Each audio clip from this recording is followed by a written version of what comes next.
Hello student, তোমাদের আমার YouTube চ্যানেলে পুনরায় স্বাগতম জানাই। তো আজ আমি দ্বিতীয় টপিক অর্থাৎ লেকচার 2 নিয়ে উপস্থিত হয়েছি তোমাদের কাছে। জীবজগৎ নিয়ন্ত্রণ ও সমন্বয় চ্যাপ্টার উপরে। তো আজ আমরা উদ্ভিদের চলন সম্পর্কে জানতে চলেছি। কত ধরনের চলন হয়, কীভাবে সেই চলন সম্পন্ন হয় সেই সম্বন্ধে আমরা জানব। কি বলেছে? উদ্ভিদ চলন মানে উদ্ভিদের দ্বারা যে চলন সম্পন্ন করা হয়। উদ্ভিদের ক্ষেত্রে চলন স্বতঃস্ফূর্তভাবে বা উদ্দীপকের প্রভাবে ঘটে। আগের দিনই পড়িয়েছিলাম, যারা আগের ক্লাসটা দেখেছো তাদের আশা করি অসুবিধা হবে না বুঝতে। উদ্ভিদের ক্ষেত্রে চলন স্বতঃস্ফূর্ত কথার অর্থ না উদ্ভিদ মানে তার চলন হবে সেটা সজীব উদ্ভিদ হলে, এবং স্বতঃস্ফূর্ত কথার অর্থ না কোনো উদ্দীপক প্রভাবে, বাহ্যিক হোক বা অভ্যন্তরীণ উদ্দীপকের প্রভাবে তার নিজের ইচ্ছাতে যে চলন সম্পন্ন করে তাকেই তার স্বতঃস্ফূর্ত চলন বলা হয়। উদ্দীপকের প্রভাবে যে চলন হয় তাকে আবিষ্ট চলন বলা হয়। এখানে উদ্দীপক বলতে বাহ্যিক দিক থেকে দেখলে আলো, বাতাস, জল এগুলোকে বাহ্যিক উদ্দীপক বলা হয়। অভ্যন্তরীণ উদ্দীপক বলতে হরমোন, উৎসেচক এগুলোকে অভ্যন্তরীণ উদ্দীপক বলা হয়। কিছু নিম্ন শ্রেণী কথার অর্থ এককোষী। উদ্ভিদের ক্ষেত্রে চলনে উদ্ভিদ দেহের সামগ্রিকভাবে স্থান পরিবর্তন ঘটে। দেখো এখানে একটা কথা বলেছে সামগ্রিকভাবে, মানে আমরা কি জানি উদ্ভিদ কথার অর্থ তার মধ্যে চলন থাকবে, মানে যে এক জায়গায় স্থির থাকবে, অঙ্গ প্রত্যঙ্গ সঞ্চালন করবে। এখানে কি বলছে? স্থান পরিবর্তন করবে। একটু ব্যাপারটা অন্যরকম হয়ে গেল না? তাহলে এমন কিছু নিম্ন শ্রেণীর উদ্ভিদ রয়েছে যাদের ক্ষেত্রে আমরা স্থান পরিবর্তন দেখতে পাবো। কারণ স্থান পরিবর্তন মানে আমি কি বলেছিলাম না গমন বলেছিলাম। তাহলে উদ্ভিদের ক্ষেত্রেও সেরকম ব্যতিক্রম রয়েছে যে চলন সম্পন্ন করতে করতে গমনও সম্পন্ন করে। সেটা কখন না যখন এককোষী নিম্ন শ্রেণীর উদ্ভিদ হবে সেই ক্ষেত্রে। তবে বেশিরভাগ উদ্ভিদ মাটির সঙ্গে মূল দ্বারা আবদ্ধ থাকে। কারণ উদ্ভিদের কি হয়? চলন সম্পন্ন হয়, আর চলন মানে এক জায়গায় স্থির থাকবে। এখানে উদ্ভিদ এক জায়গায় স্থির থাকবে কীভাবে? মূলের দ্বারা আবিষ্ট করে বা আবদ্ধ থেকে।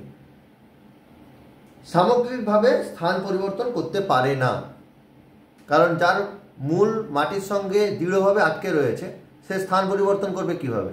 কিন্তু যখন নিম্ন শ্রেণীর উদ্ভিদ এসছে তখন সেটা কি হচ্ছে না সে অঙ্গ সঞ্চালনের মাধ্যমে স্থানও পরিবর্তন করতে পারছে নিজের ইচ্ছাতে। এরা উদ্দীপকের প্রভাবে এক স্থানে স্থির থেকে অঙ্গ সঞ্চালন করে। কারা? নর্মাল উদ্ভিদ যারা, ঠিক আছে? এই প্রকার চলনকে বক্রচলন বলা হয়। তাহলে বক্রচলন কোনটাকে বলছে না উদ্ভিদ এক জায়গায় স্থির থেকে যখন তার অঙ্গ প্রত্যঙ্গকে সঞ্চালন করবে। দেখো এখানে একটা শব্দ দিয়েছে বক্র। বক্র করার অর্থ বাঁকা, মানে গাছের ডালপালা কীরকম বেড়ায় না আবড়া খাবড়া বেড়ায় বা এঁকে বেঁকে বেড়ায়।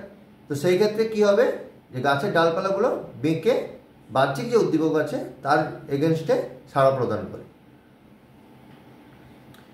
এবার এসো চলন কাকে বলে। কি বলেছে চলন? যে প্রক্রিয়ায় জীব বিভিন্ন উদ্দীপকের প্রভাবে, কোন উদ্দীপক? বাহ্যিক উদ্দীপক বা অভ্যন্তরীণ উদ্দীপক, সেই উদ্দীপকের প্রভাবে স্বতঃস্ফূর্তভাবে মানে নিজে থেকে নিজের ইচ্ছাতে এক স্থানে স্থির থেকে দেহের অংশকে সঞ্চালন করে, মানে ডালপালাকে সঞ্চালন করবে। যে দিক থেকে উদ্দীপক এসছে, উদ্দীপনা এসছে সেই দিকে ডালপালাকে বৃদ্ধি করবে, তাকে চলন বলা হয়। উদ্ভিদের চলনের প্রকারভেদ কি কি বলেছে? উদ্ভিদের চলন আমরা কি কি দেখতে পাই না প্রধানত 3 প্রকার দেখতে পাই। একটা হচ্ছে ট্যাকটিক চলন, দ্বিতীয় হচ্ছে ট্রপিক চলন, তৃতীয় হচ্ছে ন্যাস্টিক চলন। তাহলে এই 3টে চলন বাদে কি আর কোনো চলন নেই? অবশ্যই আছে, সেটা আমরা পরে পড়বো এই 3টা চলন শেষ করার পরে। আর কি বলেছে না, এই 3 প্রকার প্রধান চলনকে সংক্ষেপে আমরা আলোচনা করব, মানে এর সম্বন্ধে বিস্তারিত জানবো। কোন 3 প্রকার? ট্যাকটিক চলন, ট্রপিক চলন, ন্যাস্টিক চলন। দেখো, ট্যাকটিক চলন বহিস্থ উদ্দীপকের প্রভাবে সমগ্র উদ্ভিদ দেহের সামগ্রিক স্থান পরিবর্তনকে ট্যাকটিক চলন বা ট্যাক্সিস চলন বলে। কি বলেছে? একটু গন্ডগোল রয়েছে। কিরকম গন্ডগোল? বহিস্থ উদ্দীপকের প্রভাবে মানে বাইর থেকে উদ্দীপকের প্রভাবে সমগ্র উদ্ভিদ দেহের মানে পুরো উদ্ভিদ দেহটার মধ্যে সামগ্রিক স্থান পরিবর্তন, এটা প্রবলেম রয়েছে। চলন মানে আমি কি বলেছিলাম যে এক জায়গায় স্থির থেকে অঙ্গ প্রত্যঙ্গ সঞ্চালন করবে। এখানে কি বলছে না, সঞ্চালন তো হচ্ছে কিন্তু তার সমগ্র স্থান পরিবর্তন হচ্ছে, মানে গমন বৈশিষ্ট্য রয়েছে। তার মানে এখান থেকে দেখেই বোঝা যাচ্ছে যে এর যে উদাহরণটা হবে সেইটা এককোষীয় কোনো উদ্ভিদের উদাহরণ হবে। চলো দেখা যাক কি উদাহরণ আসে। তাকে ট্যাকটিক চলন বা ট্যাক্সিক চলন বলা হয়। বৈশিষ্ট্য কি বলেছে? এই চলনে উদ্ভিদের সামগ্রিক স্থান পরিবর্তন ঘটে, অর্থাৎ গমন সম্পন্ন হয়। দ্বিতীয় কি বলেছে? এই চলন কোনো বহিস্থ উদ্দীপক ও তার উৎস বা গতিপথ দ্বারা নিয়ন্ত্রিত হয়। মানে বহিস্থ উদ্দীপক মানে জল, আলো, বাতাস, আমি যদি কম করেই ধরি, তার উৎস মানে সেটা যেখান থেকে এসছে প্রভাব তার, সেই গতিপথ অনুসারে উদ্ভিদের চলনটা সম্পন্ন হবে। মানে ধরো একটা লাইট কোথা থেকে এসছে, সূর্যের আলো, তো একটা অন্ধকার ঘরে একটা গাছকে রেখে দিয়েছো। তাহলে ধরো এখানে সূর্য ছিল, এখানে একটা টবে গাছ আছে, আমি ছবি ভালো আঁকতে পারি না তো সেটা নিয়ে কিছু মনে করার দরকার নেই। তাহলে এদিক থেকে সূর্যের রশ্মিটা আসছে, এটা ধরো একটা জানলা রয়েছে, কিন্তু উদ্ভিদের ধর্ম কি না, সূর্যের আলো যেদিকে থাকবে তার ডালপালা সেদিকেই যাবে। গোটা ঘরটা অন্ধকার, তাহলে গোটা ঘরটা যখন অন্ধকার তাহলে একটা জানলাতে নির্দিষ্ট আলো এসছে। কিছুদিন পরে তুমি দেখবে যে উদ্ভিদের ওই যে গাছের ডালপালাগুলো ছিল ওইগুলো জানলার যেদিক থেকে লাইট এসছে ওই দিকে আস্তে আস্তে মুভমেন্ট করছে। মানে মুভমেন্ট করা বলা ভুল, মানে এক কথায় ওইদিকে বেঁকে যাচ্ছে। তো এটা কি হয় না, বাহ্যিক উদ্দীপকের প্রভাবে উদ্ভিদের চলন সম্পন্ন হচ্ছে। সাধারণত অনুন্নত জলজ উদ্ভিদে ও উদ্ভিদের জনন কোষে, অনুন্নত কথার অর্থ মানে সম্পূর্ণভাবে যাকে উদ্ভিদ বলা যায় না সেই রকম, আর উদ্ভিদের জনন কোষে এই ধরনের চলন দেখা যায়। কোন ধরনের চলন? ট্যাকটিক চলন বা ট্যাক্সিস চলন। তাহলে এই যে চলন সম্পন্ন হবে মানে এক কথায় চলনের মাধ্যমে গমন সম্পন্ন হবে, সেটা তো কারো একটা মাধ্যমে হবে। সেটা কার মাধ্যমে হবে না, সিলিয়া বা ফ্ল্যাজেলা ট্যাকটিক চলনে সহায়তা করে, মানে সাহায্য করে। সিলিয়া কোনটা? ধরো এইটা যদি একটা কোষ হয়, এইরকম চাবুকের মতো একটা লেজের মতো অংশ বেরিয়ে থাকে বা চুলের মতো একটা অংশ বেরিয়ে থাকে, এটাকে বলা হচ্ছে সিলিয়া বা ফ্ল্যাজেলা। ওকে, এবার ট্যাকটিক চলনের প্রকারভেদ। শুধু ট্যাকটিক চলন পড়লে হবে না, কত ধরনের ট্যাকটিক চলন হয়, প্রত্যেকটা ট্যাকটিক চলনে কি কি হয় সেই সম্বন্ধে আমাদেরকে জানতে হবে। কি বলেছে? ট্যাকটিক চলনের বিভিন্ন প্রকার। আমাদের এখানে মূলত 5টা প্রকার জানতে হবে, ক্লাস মাধ্যমিকের জন্য এটাই যথেষ্ট। বলেছে ফটো ট্যাকটিক। ফটো মিন্স আলো। এতদিন ফটো মানে ছবি ভাবতাম, যে পিকচার বুঝে। এখানে ফটো কথার অর্থ লাইট। কোন লাইট? সূর্যের আলো বা যে কোনো আলো তুমি বলতে পারো, কিন্তু সাধারণত বিজ্ঞানের ভাষায় সূর্যের আলোকেই ধরা হবে। ট্যাকটিক কথার অর্থ চলনের মাধ্যমে যার গমন সম্পন্ন হবে। এতক্ষণ বলে এসেছি। দেখো তার মিনিংটা পাশে লিখে দেওয়া আছে, আলোক অভিমুখ চলন। আলোক অভিমুখ চলন কথার অর্থ না, লাইট যে পাশ থেকে এসছে সেই উদ্দীপকের প্রভাবে উদ্ভিদের যে চলন সম্পন্ন হয় তাকে আমরা ফটোট্যাকটিক চলন বলি। কেমোট্যাকটিক চলন দ্বিতীয়। কেমোট্যাকটিক চলন কথার অর্থ, কেমো মিন্স কেমিস্ট্রি থেকে এসছে, বা তুমি ধরো কোনো ক্যান্সার পেশেন্টকে কেমো দেওয়া হয় তাহলে সেটাও কেমিক্যাল এজেন্ট, আবার মেডিসিনও পড়ছে।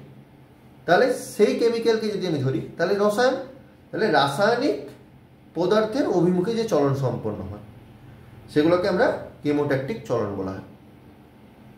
আচ্ছা, থার্মোট্যাকটিক চলন। থার্মোট্যাকটিক চলন কথা অর্থ, থার্মো মিনস থার্মোমিটার। থার্মোমিটারে কি করা হয় না উষ্ণতা পরিমাপ করা হয় বা টেম্পারেচার দেখা হয়। তাহলে উষ্ণতার অভিমুখে যে চলন সম্পন্ন হয়, কি সুন্দর না? মানে সব ওয়ার্ডগুলো যদি ঠিকঠাক মিনিং বুঝে যাও তাহলে সংজ্ঞা লেখাটা কোনো ব্যাপারই হবে না। তাকে আমরা উষ্ণতা, এখানে উষ্ণতা বানানটা ভুল দেওয়া আছে, অভিমুখে চলন বলা হয়। আচ্ছা, হাইড্রোট্যাকটিক চলন। হাইড্রোট্যাকটিক চলন কথা, হাইড্রো মিনস না H2O, কিসের সংকেত বলা হয়? জলের সংকেত। এটা কি আছে? হাইড্রোজেন রয়েছে, তাই এটা হাইড্রো মিনস জলের অভিমুখে যে চলন সম্পন্ন হয় তাকে হাইড্রোট্যাকটিক চলন বলা হয়। এর উদাহরণ আমরা পরে এসেছি। আচ্ছা, রিওট্যাকটিক চলন। রিও মিনস, রিওটাকে একটু অন্যভাবে দিয়ে দাও, জিও। বা রিওট্যাকটিক চলন কথার অর্থ যেদিক থেকে জলের উৎস্রোত আসছে। মানে ধরো কোনো জায়গা থেকে জলের একটা অভিমুখে জল এসছে বা কোনো একটা স্রোতের টান রয়েছে, সেই দিকে যে চলন দেখা যাবে তাকে রিওট্যাকটিক চলন বলা হবে। এবার আমরা ফটোট্যাকটিক চলন সম্পর্কে জানব। কি বলেছে না, আমি সংজ্ঞাতে বলে দিয়েছিলাম আলোক উদ্দীপকের প্রভাবে। এখানে দেখো একই দেওয়া আছে, বাকি সংজ্ঞাগুলো সব সেম ভাবেই লিখতে হবে। একটা ঠিক করে বুঝে নাও, বাকিগুলো নিজেরাই বানাতে পারবে। আর যদি অসুবিধা হয় তাহলে আমাকে কমেন্ট করে জানিও, আমি অবশ্যই রিপ্লাই দেবো সেই কমেন্টের।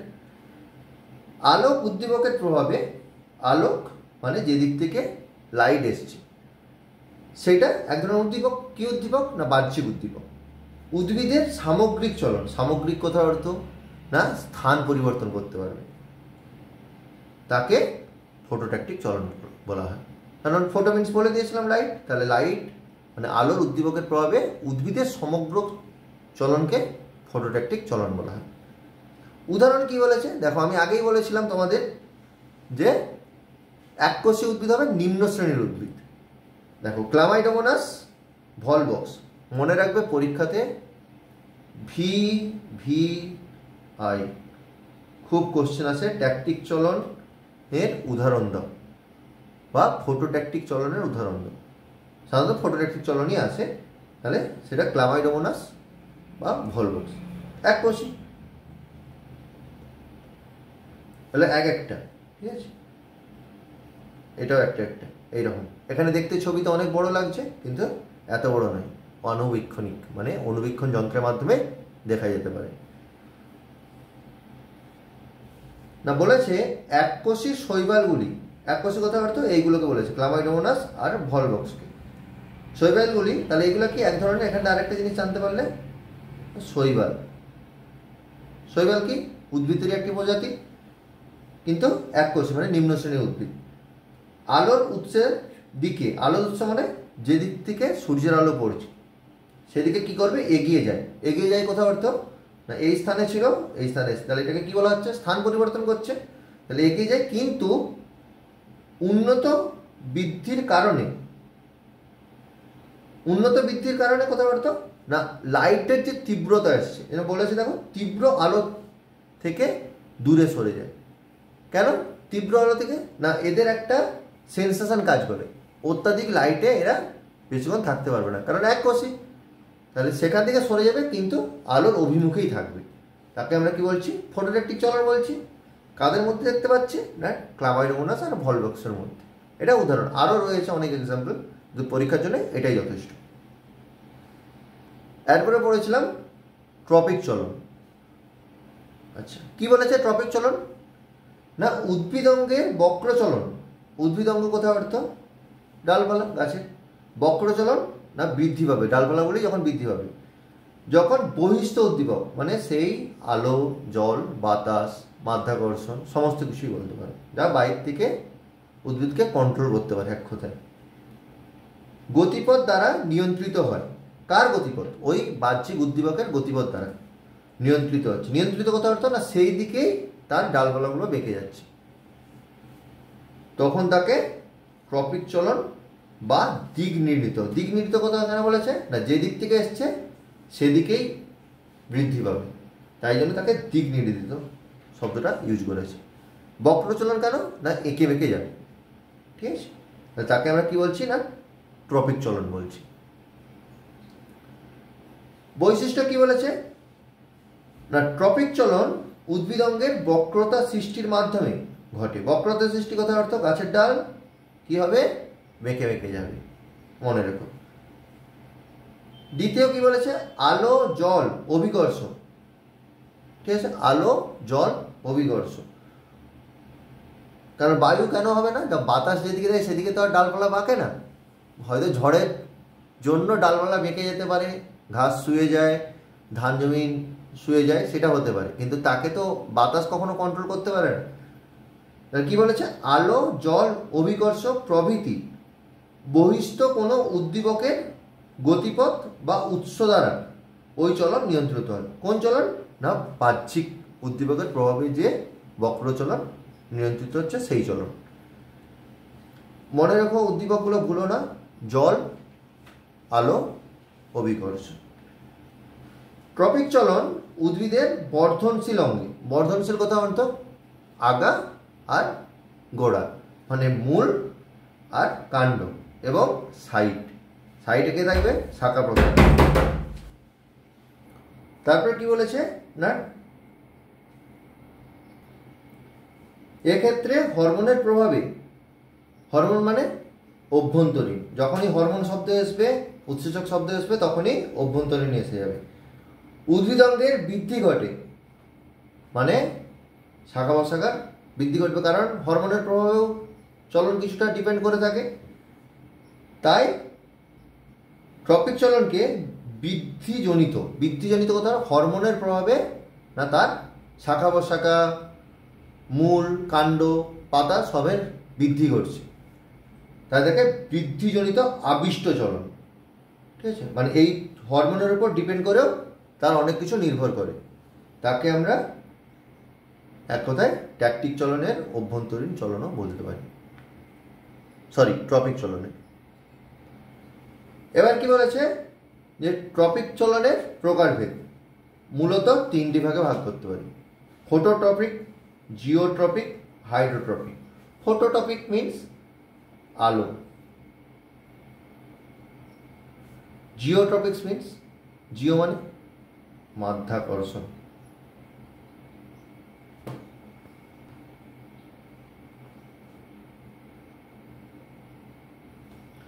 হাইড্রো মিন্স জলের। দেখো তাহলে কি বলা যাবে আলোক উদ্দীপকের প্রভাবে যে বক্রচলন সম্পন্ন হয়, মাধ্যাকর্ষণের উদ্দীপকের প্রভাবে যে বক্রচলন সম্পন্ন হয়, আর জলের উৎস অনুযায়ী যে বক্রচলন সম্পন্ন হয়। তাহলে তার দিকে কি বলা হবে ফোটোট্রপিক, জিওট্রপিক, হাইড্রোট্রপিক চলন। এবার দেখো ফোটোট্রপিক চলন আলোক উদ্দীপকের উৎসের গতিপথ দ্বারা, মানে যেদিক থেকে লাইট এসছে, নিয়ন্ত্রিত উদ্ভিদ অঙ্গের চলনকে, নিয়ন্ত্রিত উদ্ভিদ অঙ্গ কথা অর্থ না যে বাহ্যিক উদ্দীপকের মাধ্যমে উদ্ভিদের ডালপালাগুলো বা শাখা প্রশাখাগুলো নিয়ন্ত্রিত হচ্ছে, তাকে আমরা কি বলবো ফোটোট্রপিক চলন বা আলোকবৃত্তীয়, মানে আলো যাকে কন্ট্রোল করছে তাকে আলোকবৃত্তীয় চলন বলা হয়। উদ্ভিদের কাণ্ড ও শাখা আলোর উৎসের দিকে, আলোর উৎস মানে আলো যে দিক থেকে আসছে, বৃদ্ধি পায় বলে এদেরকে আলোক অনুকূলবর্তী বলা হয়। মানে লাইট যেই দিক থেকে আসছে সেদিকে ডালপালা বৃদ্ধি পাচ্ছে, শাখা প্রশাখা বৃদ্ধি পাচ্ছে, ওই জন্য অনুকূল বলছে। প্রতিকূল কথা অর্থ বিপরীত, মানে তার উল্টো দিকে যে হবে, তাহলে কী হবে ডালপালা যদি বাড়ে, যদি গাছের কাণ্ড যদি লাইটের দিকে বাড়ে তাহলে বিপরীতে কে বাড়বে না মূল বাড়ছে, তাহলে মূল সেটা কী হবে প্রতিকূলবর্তী হবে। মূল আলোর বিপরীত দিকে বৃদ্ধি পায় বলে একে আলোক প্রতিকূলবর্তী বলা হয়। উদ্ভিদের পাতা আলোক রশ্মির সঙ্গে লম্বাভাবে, মানে আলো যে দিক থেকে আসছে সেদিকেই লম্বাভাবে বা তির্যকভাবে বৃদ্ধি পায়, কারণ গাছ যদি সোজা ওঠে পাতাগুলো কী হবে শাখা প্রশাখার সঙ্গে তির্যকভাবেই থাকবে, তখন তাকে বলা হয় আলোক তির্যকবর্তী চলন, ঠিক আছে। উদাহরণস্বরূপ দেখো একটি টবে লাগানো চারা গাছকে একটি অন্ধকার ঘরে জানালার পাশে রেখে জানালার একটি পাল্লা খুলে দেওয়া হলো। মানে এই দেখো নিচে একটা ছবি দিয়েছি, এখানে ধরে নাও একটা জানলা আছে, বাকিটা ঘর, ঠিক আছে। কি হচ্ছে দেখো, সূর্যের আলো এসছে, জানলার একটা পাল্লা খোলা আছে, এদিকে পাল্লাটা ধরো বন্ধ, এক পাশে পাল্লা খোলা আছে, বাকি গোটা ঘর অন্ধকার। তাহলে কি হচ্ছে না, দিনের পর দিন ওই জানলা দিয়ে সূর্যের আলো একটা নির্দিষ্ট টাইমে এসছে, আবার রাত্রে অন্ধকার হয়ে যাচ্ছে, তখন গোটা ঘরই অন্ধকার। দেখাবে তুমি গাছটিকে একটি ঘরের কোণের দিকে রেখেছিলে, মানে যেদিকে টোটালি অন্ধকার, কিন্তু যেদিক থেকে লাইটটা এসছে গাছের শাখাটা কি করছে, সেদিকে এগিয়ে যাচ্ছে, এঁকে বেঁকে এগিয়ে যাচ্ছে। পুরোটাও দিয়ে যেতে পারে না, হয়তো বেশি দিন তাহলে চলেও যাবে, কিন্তু মূল কি করছে না, তার উল্টা দিকে বৃদ্ধি হচ্ছে। তাহলে উল্টা দিকে বৃদ্ধি হচ্ছে কি, টব ভেদ করে চলে আসবে না, টবের মধ্যেই থাকবে, কিন্তু যেদিকে যাওয়ার কথা ছিল তার বিপরীত দিকে বৃদ্ধি পাচ্ছে। তাহলে এটা কি হচ্ছে, অনুকূলবর্তী হয়ে গেল, এটি প্রতিকূলবর্তী হয়ে গেল। কিছুদিন পরে দেখা যাবে, মানে ওই উদাহরণটাকে আমি ব্যাখ্যা করেছি, চারা গাছের কাণ্ডটি বৃদ্ধি পেয়ে জানালার দিকে বেঁকে গিয়েছে, যেটা আমি তোমাদেরকে এক্ষুনি বললাম। এর থেকে প্রমাণিত হয় যে উদ্ভিদের কাণ্ডটি আলোক অনুকূলবর্তী। এই দেখো লাইট যে দিক থেকে আসছে সেটাকে অনুকূলবর্তী বলছে, তির্যকভাবে এসছে, হালকা বাঁকতে শুরু করেছে, একদম তির্যকভাবে পড়েছে, আর যে দিক থেকে এসছে লাইট সেদিকে গাছের কাণ্ডটি বাঁকতে শুরু করেছে। আর উদ্ভিদের কাণ্ড এটা অনুকূলবর্তী হচ্ছে, উল্টো দিকে কী হবে, উদ্ভিদের মূল প্রতিকূলবর্তী হয়ে যাবে। এবার আসি জিওট্রপিক চলন। জিও মিন্স কি বললাম, অভিকর্ষজ টানে যে চলন হবে। উদ্ভিদাঙ্গের বক্র চলন যখন পৃথিবীর অভিকর্ষ বল দ্বারা নিয়ন্ত্রিত হয়, মানে মাধ্যাকর্ষণ শক্তি দ্বারা নিয়ন্ত্রিত হবে, তখন তাকে জিওট্রপিক বা অভিকর্ষীয় বৃত্তীয় চলন বলা হয়। বৃত্তীয় চলন কেন, আঁকাবাঁকাভাবে যাবে, এটা তাহলে আমরা জিওট্রপিক চলন বলছি। উদ্ভিদের মূলে বা উদ্ভিদের মূল অভিকর্ষের টানে পৃথিবীর কেন্দ্রের দিকে অগ্রসর হয় বলে একে বা এই মূলের যে চলন দেখা যায় সেটাকে আমরা কি বলবো না, মূলীয় অনুকূলবর্তী চলন। কারণ অভিকর্ষের বিপরীতে কে থাকবে, কাণ্ড থাকবে, তা সেটা কি হয়ে যাবে, কাণ্ডটা বিপরীতমুখী, মানে প্রতিকূলবর্তী হয়ে যাবে। উদ্ভিদের প্রধান মূল থেকে নির্গত পার্শ্বীয় মূল অভিকর্ষ বলের সঙ্গে তির্যকভাবে, মানে গাছের যদি মূল এরকম করে বৃদ্ধি পায়, তার যে মূলের যে শাখা প্রশাখাগুলো আছে সেগুলো কী হবে না, এরকম যদি অভিকর্ষীয় টান আসে তার ভাবে তির্যকভাবে বৃদ্ধি পাচ্ছে, তাকে একে তির্যকীয় অভিকর্ষজ বা অভিকর্ষবর্তী বলা হয়ে থাকে। বিটপ মানে কাণ্ড। উদ্ভিদের বিটপ এবং ম্যানগ্রোভ উদ্ভিদের শাখামূল মাটির ওপরের দিকে বৃদ্ধি পায়। কি হবে দেখো, আমরা কি জানি যে মূল সবসময় মাটির নিচে যাবে, কিন্তু শ্বাসমূল কি হয় না, মাটি ভেদ করে আবার উপরে আসে। কেন না, লবণাক্ত জল সহ্য করতে পারে না, ওই জন্য এটা দিয়ে মাটি থাকে, প্রথমে তো নিচে যায়, মানে প্রথমে সে তার ধর্ম পালন করেছে, লবণাক্ত হওয়ার কারণে সেই মূল আবার ওপর দিকে উঠে চলে আসে ঘুরে। একে কি বলা হচ্ছে, প্রতিকূলবর্তী বলা হয়ে থাকে, ঠিক আছে। উদাহরণ কি দিয়েছে, একটি টবে লাগানো তাজা চারা গাছ সোজা অবস্থায় ছিল, মানে একটি টবে গাছ সোজা অবস্থায় রেখেছিলেন, ঠিক আছে, সোজা অবস্থায় রেখেছিলেন।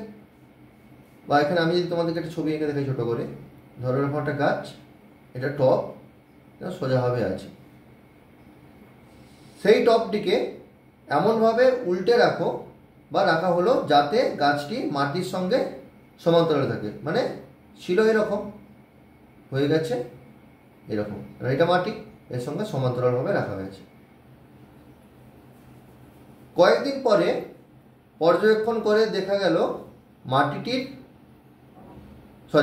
গাছটির মূল মাটির দিকে অগ্রসর হচ্ছে, মানে গাছটির মূল কোথাও তো এখান থেকে মূল বেরোবে, তাহলে এটা কি হচ্ছে, মাটির দিকে অগ্রসর হচ্ছে।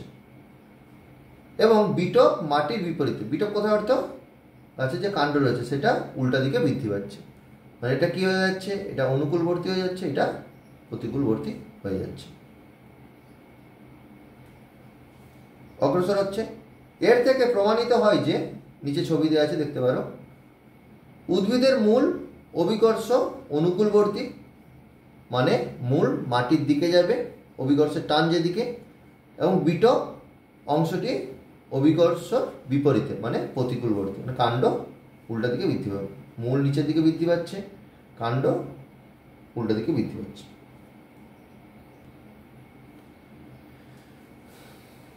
আজকের ক্লাসে একদম শেষের দিকে এসে গিয়েছি। হাইড্রোট্রপিক চলনটা পড়াবো, তারপর তোমাদের ক্লাস শেষ হয়ে যাবে।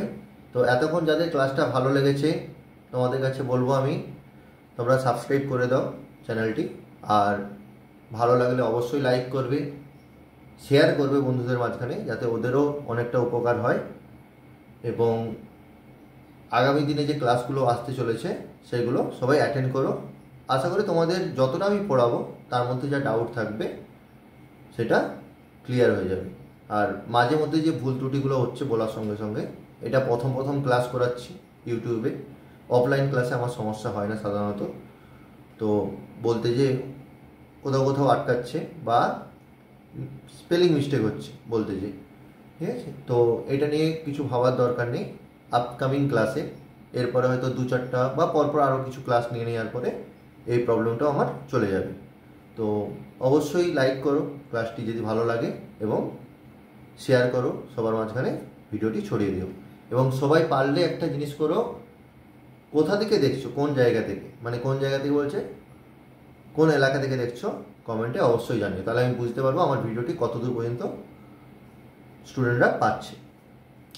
এসো আর কথা না বাড়িয়ে, হাইড্রোট্রপিক চলন, উদ্ভিদ অঙ্গের বক্রচলন যখন জলের উৎসে, হাইড্রো কথার অর্থ কি বলেছিলাম না, H2O, কথার অর্থ জলের অভিকর্ষে, এই জলের উদ্দেশ্যে যে চলন সম্পন্ন হবে। উদ্ভিদ অঙ্গের বক্রচলন যখন জলের উৎসের দিকে গতিপথ দ্বারা নিয়ন্ত্রিত হয়, মানে জল যেদিক থেকে আসছে সেদিকে উৎস অনুযায়ী নিয়ন্ত্রিত হবে, তখন তাকে হাইড্রোট্রপিক বা জলবৃত্তীয় চলন বলা হয়। কারণ জল দ্বারা নিয়ন্ত্রিত হচ্ছে সে, তার জন্য তাকে হাইড্রোট্রপিক চলন বলা হয়। আচ্ছা, উদ্ভিদের মূল জলের উৎসের দিকে বৃদ্ধি পায় বলে মূল কি হবে, জলের অনুকূলবর্তী, তাহলে বিটপ কি হবে না, এবার নিজেরাই উত্তর দিতে পারবে, প্রতিকূলবর্তী। পক্ষান্তরে মানে উল্টো দিকে উদ্ভিদের কাণ্ড জলের উৎসের বিপরীত দিকে অগ্রসর হয়, তাকে আমরা জলের প্রতিকূলবর্তী বলে থাকি। আচ্ছা, একটা উদাহরণ দিলে বুঝতে পেরে যাবে। উদাহরণ কি বলেছে, একটি চালনিতে, বা ওই যে আমরা বালি যে চালি, ধরো ওতে আমি কিছু কাঠ গুঁড়ো দিয়ে দিলাম, ওর মধ্যে কয়েকটা ছোলার বীজ পুঁতে দিলাম জল দিয়ে। কি বলেছে, একটা চালনির মধ্যে কিছুটা ভিজে কাঠের গুঁড়ো রেখে তাতে কয়েকটি সুস্থ সতেজ ছোলার বীজ রেখে সেটিকে ঝুলিয়ে দিলাম, যাতে অভিকর্ষের টানটাও সে পায়। মাটির সঙ্গে লেগে নেয়, মাটি থেকে কিছুটা উঁচু রেখে, কিন্তু জল আলো সম্পূর্ণভাবে পাবে। ঠিক আছে, কয়েকদিন পর বীজগুলি অঙ্কুরিত হয়ে ভ্রূণমূলগুলিকে চালনির বাইরে বেরিয়ে আসতে দেখবে, এটা স্বাভাবিক।